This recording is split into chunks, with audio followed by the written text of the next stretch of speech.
হেন তেন প্রকারে জোট করা যাবে না। আমরা 20টা বলেছিলাম, কমিয়ে কমিয়ে 7-এ এসে উপর দাঁড়িয়ে গিয়েছিলাম।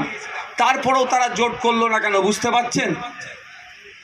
আপনাদের এখানে বহরমপুর মুর্শিদাবাদের এক বড় নেতা নিজেকে দাবি করে, আমি এখান থেকে চ্যালেঞ্জ করেছি উনাকে। উনি তো এখন ওই ভোটের সময় মুসলিমদের ধর্মীয় অনুষ্ঠান, হিন্দুদের ধর্মীয় অনুষ্ঠানে গিয়ে কখনো মুসলিম সাজছে, কখনো হিন্দু সাজছে। দুঃখের বিষয়, মানুষের বন্ধু সাজতে দেখতে পেলাম না একবারও তাকে। মানুষের যদি বন্ধু সাজতো, বক ধার্মিক হতে হতো না, ধর্মীয় অনুষ্ঠানে গিয়ে মাথায় টুপি আর হাজি রুমাল চড়াতে লাগতো না।